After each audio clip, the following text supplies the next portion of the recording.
Hi everybody, my name is Gene. I'm a graphic designer, I'm an illustrator. I've been working in the field for about the last 15 years, and today we're going to do some more paper crafts. I'm going to show you how to make a house out of paper for kids. Not paper for kids. I'm going to show you how to make a house out of paper, and it'll be a project that you can do with your kids. Now, we're also not making a house for kids. Like, I don't want you making a big house and putting it out in the backyard and just leaving your kids in it, because that's not really what this is about. This is really about interacting with your children, not putting them in the backyard like a dog, making them a paper house. So let's get started on a small house that no child will ever fit in, because I don't want you to put your kids outside unless they're camping in a tent overnight. That's acceptable. Let's take a look. Houses of all shapes and sizes are basically simple shapes. You've got squares and rectangles, and then you just have a bunch of squares and rectangles together. So we're going to make the very most basic building block for a house right now.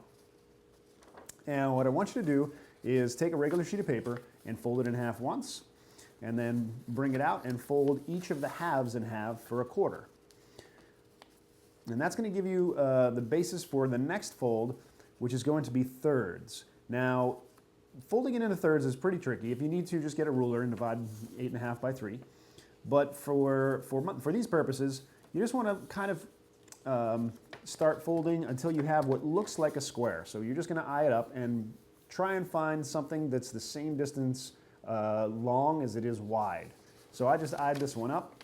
We're going to fold that there, and then we're going to fold another one on the inside for a third, a third, and a third, and that works out pretty well. And then what I'm going to do is just take my X-Acto knife, and I'm going to start making some cuts.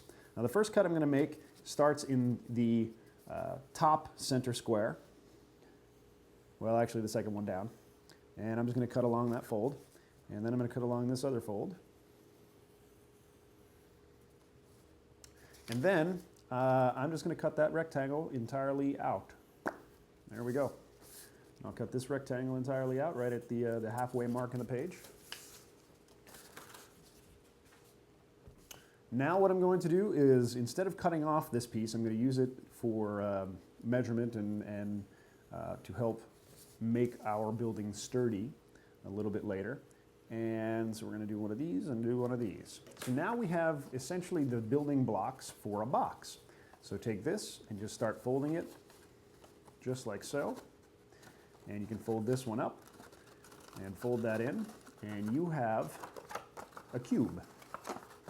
So if we take and we attach a little tape to our cube, I'm going to use duct tape here so it's real clear what I'm doing on the camera. I recommend you use Scotch tape. I'm just going to tape this side to this side.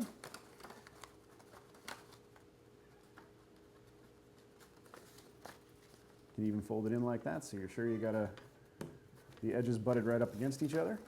And then as you can see, it'll stand. Grab another piece of tape. I'm going to fold this side in, fold this side up.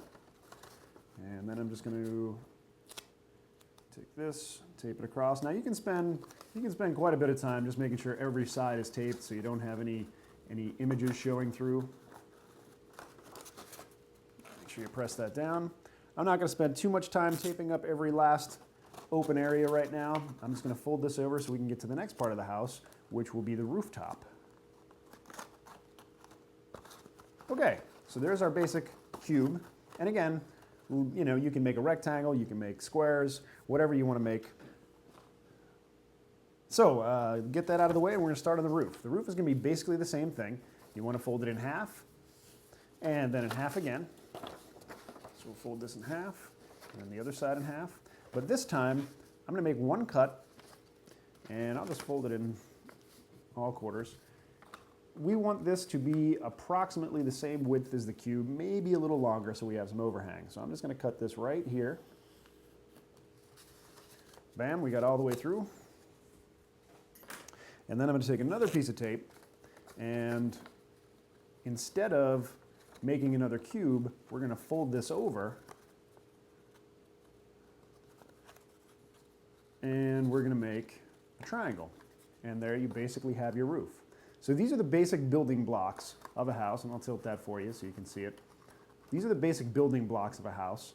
If you want a larger house, if you want a new wing, you can just keep adding blocks around and around and just make as many as you want. You can make rectangles, you can make the the triangle area longer. You can also have a flap if you get really creative that's triangular shaped, so you can just flip it up and then tape it to the sides and you have a closed off roof. But these are the basic building blocks for a house. So get a little creative, experiment, have fun. So there you have it, everybody. That is a house made out of paper. There are, of course, a couple different ways you can do it. And if you really have the time and your kids are super, super into it, you can make like a little paper mansion or a paper mall. You can make a paper skyscraper, because it's basically the same exact technique that I just showed you, but bigger, either taller or bigger, wider in the case of a mall. If you've got a lot of time, a couple of weekends, you can make like a paper, one of those malls that you see, it's in like Wisconsin or somewhere, that has like a roller coaster in it. You can make a paper roller coaster and it could be like a 6-story mall, or you could just stick with the house that we just made. Anyway, guys, I hope you had a lot of fun. We'll see you next time.